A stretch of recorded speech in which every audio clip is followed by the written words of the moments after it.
एक कृषि विभाग के अधिकारी होते हैं और उनका एक बेटा होता है जिसका नाम होता है हेमंत। हेमंत अपने माँ बाप का इकलौता बेटा होता है, इसीलिए वो काफी लाड प्यार से पला था और अपने माँ बाप का आंखों का तारा था।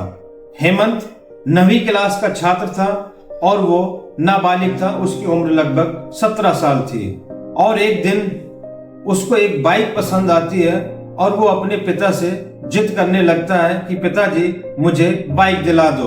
अब क्योंकि हेमंत नाबालिग था इसलिए उनके पिता पहले तो टाल मटोल करते हैं, लेकिन हेमंत अपनी जिद पर अड़ जाता है और जब बेटे को जिद पर अड़ते देखते हैं तो वो फिर हाँ कर देते हैं और अपने इकलौते बेटे हेमंत को 40,000 रुपए वो दे देते हैं बाइक लेने के लिए। हेमंत को जैसे ही अपने पिता से 40,000 रुपए मिलते हैं तो वो खुशी खुशी बाइक लेने के लिए जाता है और साथ में अपने एक दोस्त को ले जाता है। लेकिन उसके बाद हेमंत फिर कभी वापस घर नहीं आता। जो दोस्त उसके साथ गया था वो तो वापस आ जाता है, लेकिन हेमंत वापस नहीं आता और कुछ दिनों के बाद में हेमंत की जली हुई लाश मिलती है। और हेमंत ही नहीं बल्कि हेमंत के बहुत क्लोज फ्रेंड, अच्छे दोस्त, 2 दोस्तों की और भी जली हुई लाश मिलती है। तो आखिरकार सवाल ये निकल कर आता है कि इन 3 दोस्तों की हत्या किसने की और हत्या करने के पीछे क्या वजह थी।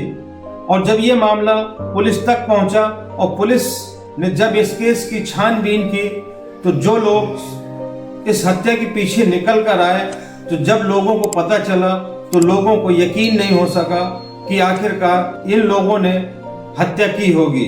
तो आइए जानते हैं पूरे मामले को विस्तार से। बस आप वीडियो के अंत तक बने रहें। आदाब, नमस्कार, मैं हूं मुबीन खान। आज की जो सच्ची घटना की कहानी है वो कहानी है मध्य प्रदेश के गुना की। उसी गुना में एक 5 दोस्त रहा करते थे जो कि बहुत ही क्लोज फ्रेंड थे और अच्छे घनिष्ठ मित्र थे।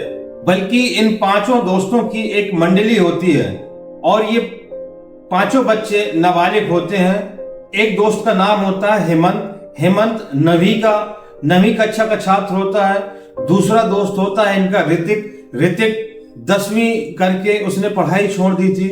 और तीसरा दोस्त होता है लोकेश।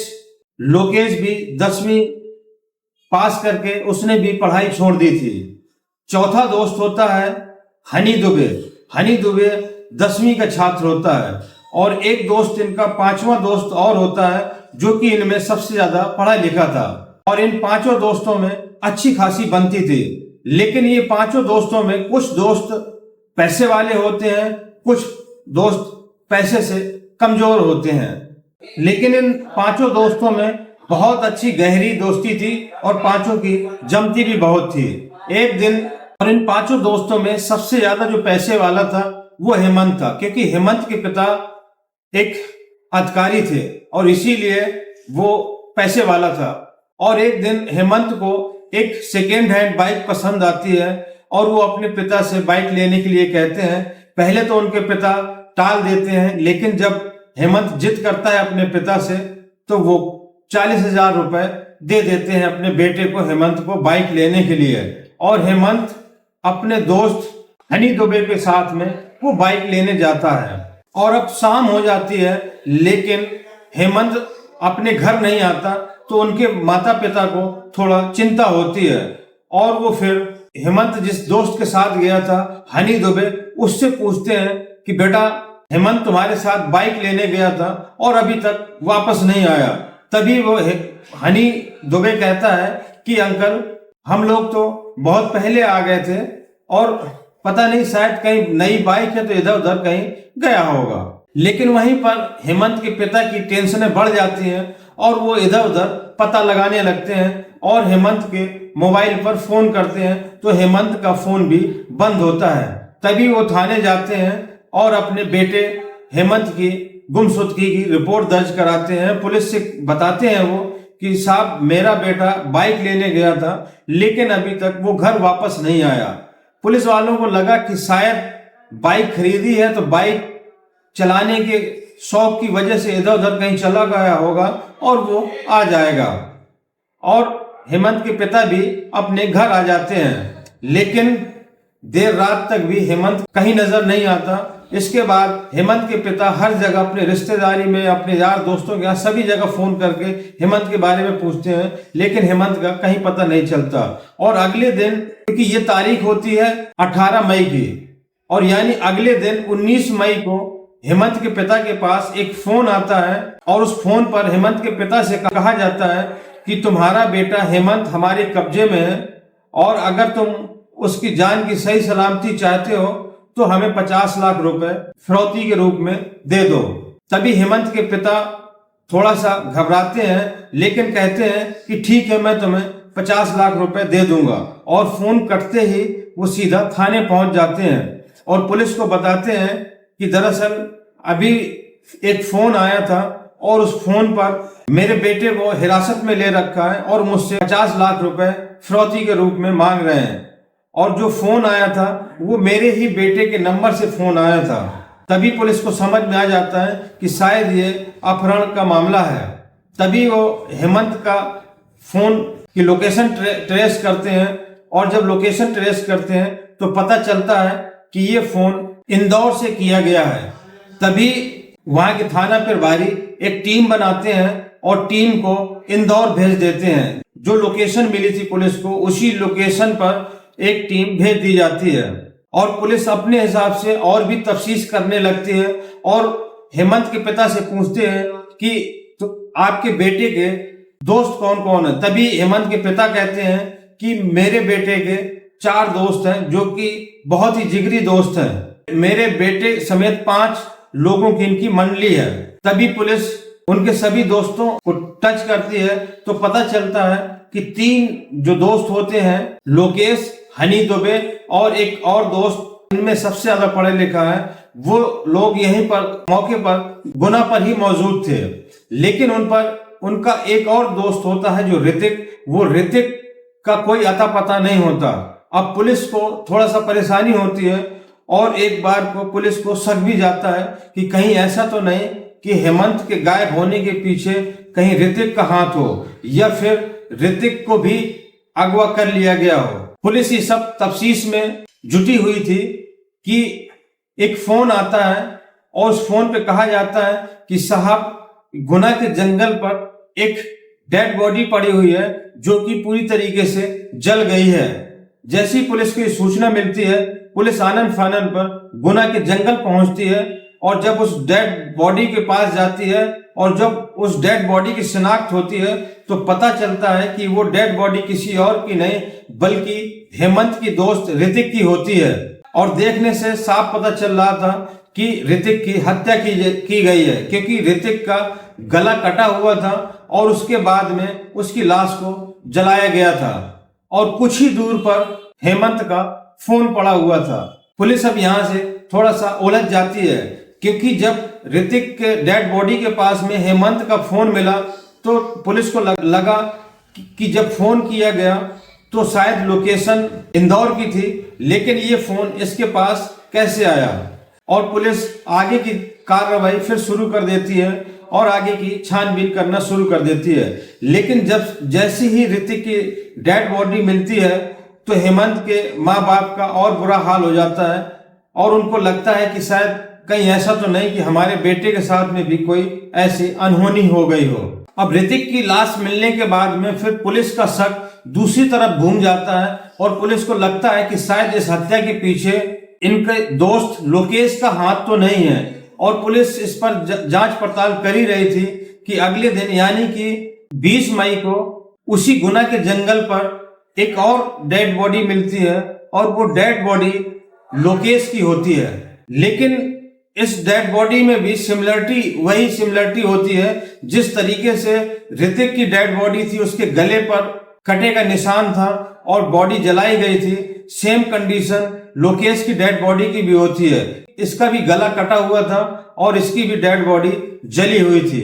अब पुलिस को थोड़ा सा लगने लगा कि यार जिस शख्स पर हमारा शक जाता है उसी की डेड बॉडी मिल रही है। अब कहीं ना कहीं पुलिस अंदेशा होने लगा था कि इन्हीं दोस्तों में से ही कोई ना कोई जरूर किसी न किसी का हाथ है। फिर इसके बाद में हेमंत के दोस्त हनी दुबे को फिर दोबारा से पुलिस पूछताछ करती है और पांचवें दोस्त से फिर उससे भी पूछताछ करती है, क्योंकि लास्ट टाइम हेमंत के साथ में हनी दुबे ही गया था। तभी वो पुलिस को कहता है, मैं तो पहले ही बता चुका हूं कि मुझे इसके बारे में कोई जानकारी नहीं है। और पुलिस अपने हिसाब से तहकीकात कर ही रही थी। तभी पता चलता है कि जो इनका जो पांचवा दोस्त है, जो सबसे ज्यादा पढ़ा लिखा था, उसने जो चीजें बताई और जो उसने समय बताया कि उस दौरान में यहाँ था 18 मई, 19 मई और 20 मई को। तो उसकी जब कॉल डिटेल निकाली गई तो वो जो कुछ वो बोल रहा था वो सही बोल रहा था। इसके बाद में अब मामला आता है हनी दुबे का। जब हनी दुबे से पूछताछ की जाती है तो कहीं ना कहीं पुलिस को शक हो रहा था, लेकिन कोई ठोस सबूत नहीं मिल रहा था। लेकिन वहीं पर पुलिस को कहीं से सूचना मिलती है कि अगर इस केस में अगर तह तक जाना है तो हनी दुबे और हनी दुबे की मां पूनम दुबे से भी पूछताछ की जाए। तभी पुलिस हनी दुबे और हनी दुबे की मां पूनम दुबे को पूछताछ के लिए थाने ले आते हैं, क्योंकि जो हनी दुबे की मां थी पूनम दुबे, ये अपने पति से अलग रहती थी और पूनम दुबे के शौक बहुत हाई फाई थे। वो पैसे वालों जैसे शौक रखती थी, लेकिन उसके पास इतना पैसा नहीं था और वो लग्जरी लाइफ जीने के सपने देखा करती थी और इसी के चलते उससे पति से बनती नहीं थी। इसीलिए वो अलग अपने बेटे हनी के साथ रहती थी। और जब पुलिस इन दोनों को लेके आती है और पूछताछ करती है तो ये इधर उधर की बातें करते हैं, लेकिन धीरे धीरे जब पुलिस अपने स्तर से टाइट होती है तो धीरे धीरे ये जो कुछ इन लोगों ने बताया तो वो बड़ा ही हैरान कर देने वाला था। पूनम दुबे ने बताया कि जब मैं अपने पति से अलग होकर अपने बेटे के साथ रहने लगी तो मेरी नजर पड़ती है हेमंत के परिवार पे और मुझे लगा कि ये लोग बहुत ही पैसे वाले लोग हैं और एक अच्छी फैमिली है।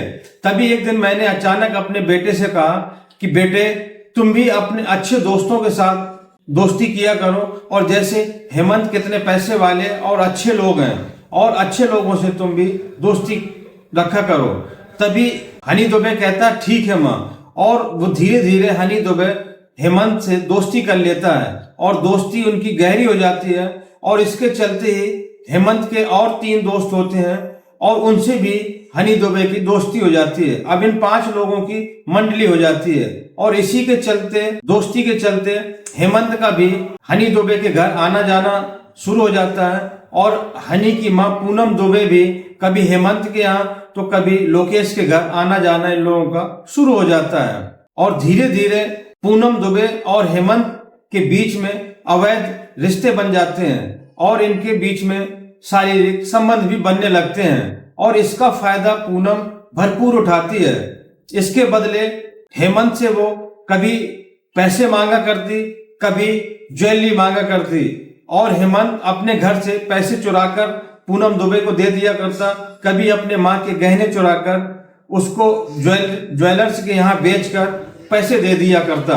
अब धीरे धीरे हनी दुबे को कहीं ना कहीं शक होने लगा था, क्योंकि उसको एहसास होने लगा था कि हेमंत मेरे पीछे भी मेरे घर आता है और कहीं ना कहीं मेरे माँ के साथ में इसके अवैध संबंध बन गए हैं और इसी का गुस्सा उसके मन में पनपने लगा था। और एक दिन जब दोस्तों के जरिए उसको पता चलता है कि हेमंत बाइक लेने जा रहा है, हेमंत जब बाइक लेने जा रहा था तभी वो कहता है कि मैं भी तुम्हारे साथ चलूंगा और ये दोनों साथ में जाते हैं।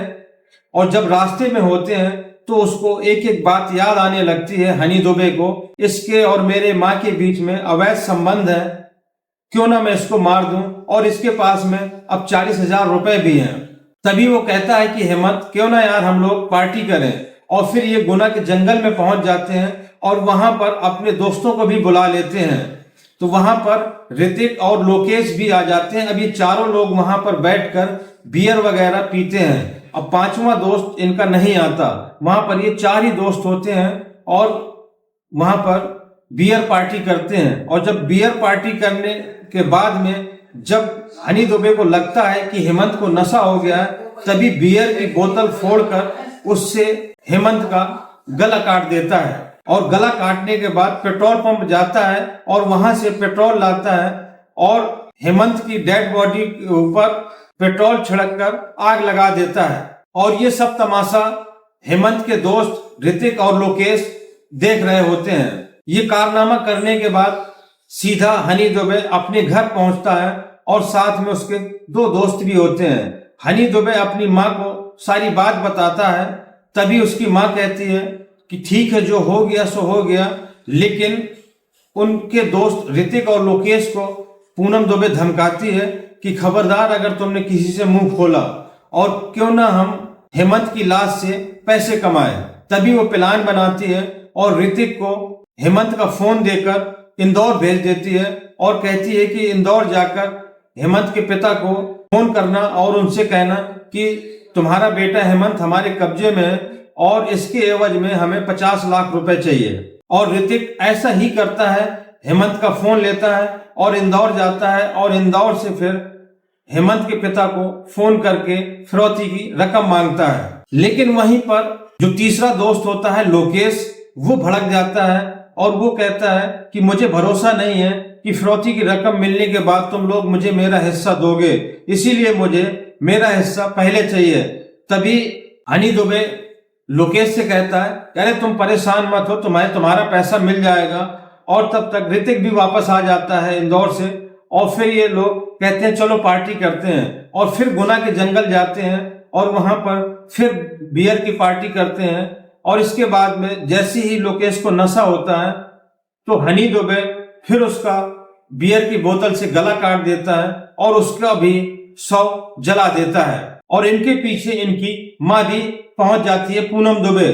जैसे ही लोकेश की हत्या करने के बाद वहां से पलटते हैं और हनी दुबे और पूनम दुबे की नजरें मिलती हैं तो आंखों ही आंखों में ये लोग इशारा करते हैं और फिर वहीं पर ऋतिक की भी हत्या कर देते हैं और ऋतिक की लाश को भी ये लोग जला देते हैं। और इनको लगा कि शायद इनकी गुनाहों की इन्हें सजा नहीं मिलेगी, लेकिन कहते हैं कि बुरे का नतीजा बुरा ही होता है और ये लोग पकड़े जाते हैं। और इनके बताए हुए जगह पर जब पुलिस जाती है तो वहां पर हेमंत की भी डेड बॉडी मिल जाती है और उसकी भी जली हुई लाश मिलती है। अब पुलिस इन दोनों के खिलाफ चार्जशीट बनाती है, हनी दुबे और हनी दुबे की मां पूनम दुबे के खिलाफ चार्जशीट बनाती है और इनको जेल भेज दिया जाता है। और वहीं पर 5वें दोस्त को क्लीन चिट दे दी जाती है क्योंकि इन हत्याकांड में उस 5वें दोस्त का कोई रोल नहीं होता और वहीं पर कोर्ट से इनको सजा हो जाती है। तो दोस्तों, ये थी आज की सच्ची घटना की कहानी। ये घटनाक्रम सुनाने का मकसद किसी को आहत करना या किसी को परेशान करना नहीं, बल्कि आप लोगों तक सच पहुंचाना और आप लोगों को जागरूक करना। अगर ये वीडियो आपको अच्छा लगा हो तो ज्यादा ज्यादा लाइक करें, सब्सक्राइब करें और अगर फेसबुक पर देख रहे हो तो पेज को फॉलो करें। और दोस्तों, कमेंट करके अपनी राय जरूर दें और ये भी बताएं कि आप ये मेरा वीडियो कहाँ से देख रहे हैं। दोस्तों, मिलते हैं अगले वीडियो में नई कहानी के साथ। जय हिंद।